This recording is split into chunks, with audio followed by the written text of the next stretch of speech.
ஸ்ரேயஸ் ரொம்ப உணர்ச்சி வசப்பட்டு பேசுனீங்க. நம்ம யாருன்னு எனக்கு தெரியும், என்ன படிச்ச சிவனுக்கு தெரியும். நடிகர் தனுஷ் மேல நேத்து பல்வேறு விதமான குற்றச்சாட்டுகளை முன்வச்சு நயன்தாரா தரப்புல இருந்து அறிக்கை ஒண்ணு வெளியானது.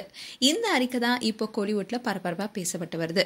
இதுல நயன்தாரா தரப்பு நியாயம் மட்டுமே இருக்கும் நிலையில தனுஷ் தரப்புல இருந்து எந்தவித பதிலுமே சொல்லல. இந்நிலையில இது குறித்து தனுஷ் தரப்புல ஏன் இவ்வாறான நடவடிக்கைகள் எடுக்கப்பட்டுச்சுன்னு மூத்த பத்திரிகையாளர் பிஸ்மி விரிவா பேசியிருக்காரு. அவர் இன்டர்வியூ கொடுத்திருக்காரு. அதுல அவர் என்ன சொல்லியிருக்காருன்னா, நானும் ரவுடி தான் திரைப்படத்தை தனுஷ் தான் தயாரிச்சாரு. அந்த படத்துல நயன்தாரா ஹீரோயினா நடிக்க விக்னேஷ் சிவன் படத்தை இயக்கியிருந்தாரு. அந்த படத்துடைய ஷூட்டிங் அப்போ நயன்தாராவுக்கும் விக்னேஷ் சிவனுக்கும் இடையே காதல் மலர்ந்துச்சு. ஒரு கட்டத்துல அந்த காதல் அதிகரிக்க விக்னேஷ் சிவன் படப்பிடிப்புல கவனம் செலுத்தாம காதல்ல கவனம் செலுத்தினாரு. இதனால படத்துடைய பட்ஜெட் எகிர்ந்துச்சு. இதுல கடுப்பான தனுஷ், இனி நான் படத்துக்கு ஒரு பைசா கூட தரமாட்டேன், படத்தை முடிச்சா முடிங்க, இல்லைன்னா நான் படத்தை நிறுத்திடுவேன்னு திட்டிட்டு போயிட்டாரா. இந்த பிரச்சனையில தலையிட்ட நயன்தாரா அவங்களுடைய பணத்தை போட்டு அந்த படத்தை முடிக்க உதவி செஞ்சிருக்காங்க. இந்த பிரச்சனை காரணமா தான் நயன்தாராவுக்கும் தனுஷ்க்கும் இடையே மிகப்பெரிய விரோதம் நீண்ட காலமாவே இருந்துட்டு வந்திருக்கு. ஆனா ரெண்டு தரப்புமே அது வெளியே காட்டாம சுமூகமா இருந்துட்டு வந்திருக்காங்க. இன்றுதான் விக்னேஷ் சிவன் நயன்தாரா தரப்பு நெட்ஃபிளிக்ஸ் நிறுவனத்துடன் தன்னுடைய ஆவணப்படத்தை எடுக்க ஒப்பந்தம் போட்டிருக்காங்க. ஆனா அந்த ஆவணப்படம் உருவாகி நீண்ட நாட்களாவே வெளிவராம இருந்தது. அதுக்கு காரணம் தனுஷ் தானோ. அந்த ஆவணப்படத்துல தனுஷுடைய நானும் ரவுடி தான் திரைப்படம் தொடர்பான பல காட்சிகள் இடம்பெற்றிருந்ததுனால தனுஷ் அதுக்கு அனுமதி கொடுக்கலையா. இந்நிலைதான் படமும் அப்படியே கடந்தது. இப்போ நயன்தாரா தரப்பு சட்டவிரோதமா நானும் ரவுடி தான் திரைப்படம் தொடர்பான காட்சிகளை ஆவணப்படத்துல பயன்படுத்தியிருக்காங்க. இந்நிலையில படமும் அப்படியே இருக்க, மேலும் இது தொடர்பான எந்த விவாதமும் இருந்தாலும் நீதிமன்றத்துல பாத்துக்கொள்ளலான்னு போஸ்ட் போட்டு அதுக்கு சவாலும் விட்டுருக்காங்க. இதுல யார் குற்றவாளி? இன்னைக்கு நயன்தாரா வெளியிட்ட அறிக்கையை பார்க்கும்போது நயன்தாரா என்னவோ அப்பாவி மாதிரியும் தனுஷ் மிகப்பெரிய குற்றவாளி போலவும் தோன்றலாம். ஆனா உண்மையில் நடந்ததே வேற. ஆமா, திரைமறைவுல நிறைய விஷயங்கள் நடந்திருக்கு. நயன்தாரா தரப்பு நானும் ரவுடி தான் திரைப்படத்துல இருந்து பாடல்களையோ காட்சிகளையோ பயன்படுத்த வேணும்னா நேரடியா தனுஷ் கிட்ட பேசியிருக்கலாம், முறையா அனுமதியும் கேட்டிருக்கலாம். ஆனா அது நடக்கவே இல்லை.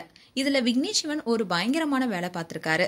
தனுஷுடைய மேனேஜரான ஸ்ரேயாஸ் விக்னேஷ் சிவனுக்கு நண்பர். விக்னேஷ் சிவன் அவருக்கு ஒரு நாள் போன் பண்ணி சகஜமா பேசுற மாதிரி பேசி, நானும் ரவுடி தான் சீனை நான் பயன்படுத்தி கொள்ளலான்னு ஒரு மெயில போடுன்னு சொல்லிட்டு, சாப்பிட்டியா நல்லா இருக்கியான்னு கேட்டு உடனடியாவே போனை கட் பண்ணிட்டாராம். ஆனா ஸ்ரேயாஸ் இதுக்கு மெயில் அனுப்பவே இல்ல. இந்நிலையில 4 நாளுக்கு அப்புறமா விக்னேஷ் சிவன் திரும்பவும் போன் பண்ணி ஏன் மெயில் போடலன்னு கேட்டிருக்காரு. அதுக்கு ஸ்ரேயாஸ், தனுஷ் கிட்ட கேட்காம நான் எப்படி அனுப்ப முடியும், அவர்கிட்ட கேட்டுட்டு உனக்கு தகவலை சொல்றேன்னு சொல்லியிருக்காரு. அதுக்கு விக்னேஷ் சிவன், அவர்கிட்ட எதுக்கு இதெல்லாம் சொல்லணும், நீயே அனுப்பிடுன்னு வற்புறுத்திருக்காரு. ஆனா ஸ்ரேயாஸ் உஷாரா முடியாதுன்னு சொல்லி தனுஷ் கிட்ட இதை சொல்லியிருக்காரு. ஆனா தனுஷ் முடியாதுன்னு சொல்லிட்டாராம். இன்னும் தனுஷ்க்கு பல்வேறு தரப்புல அழுத்தம் கொடுப்பதற்கான வேலையை நயன்தாரா தரப்பு செஞ்சிருக்காங்க. அது அரசியல் ரீதியா இருந்திருப்பதாகவும் சொல்லப்படுது. ஆனா கடைசி வரைக்கும் தனுஷ் அசரவே இல்ல. இவ்வளவு அடம் பிடிச்சு ஏன் அந்த படத்துல இருக்க காட்சிகளையும் வரிகளையும் கேக்குறாங்கன்னா, நயன்தாராவுக்கும் விக்னேஷ் சிவனுக்கும் இடையே காதல் பூத்த தருணத்துல அந்த படத்துல இடம்பெற்ற பாடல்கள் எழுதப்பட்டுச்சு. அதனால அந்த படத்துடைய பாடல் இல்லாம நயன்தாரா ஆவணப்படம் முழுமையடையாது என்பதுதான் காரணம். ஒரு கட்டத்துல எதுவுமே வேலைக்கு ஆகலன்னு தெரிஞ்ச உடனே நயன்தாராவும் விக்னேஷ் சிவனும் உண்ணாவிரதம் இருக்க போவதாகவும் அதன் மூலமா தனுஷுடைய இமேஜை காலி செய்ய போவதாகவும் மிரட்டிருக்காங்க. இதை தொடர்ந்து தனுஷ் கோபம் அடைஞ்சு அவங்க செய்யறது செய்யட்டும்னு சொல்லிட்டாராம்.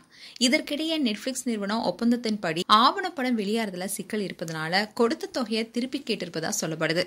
இதற்கிடையில தான் தனுஷும் நயன்தாராவும் ஆவணப்படத்துல நானும் ரவுடிதான் படக்காட்சிகள் இடம்பெற்றிருப்பது தொடர்பா 10 கோடி நஷ்டஈடு கேட்டு வழக்கு நீதிமன்றத்துல வழக்கு தொடர்ந்திருக்காரு. ஆக 2 வியாபாரிகளுக்குள்ள நடந்த இந்த பிரச்சனைக்கு வேற கலர் பூசி இதை வெளியே காமிச்சிருக்காங்க நயன்தாரான்னு பேசியிருக்காரு. மேலும் ஃபேன்ஸ்லாம் பலரும் தனுஷ்க்கு ஆதரவா பல கருத்துக்களை தெரிவிச்சிட்டு வராங்க.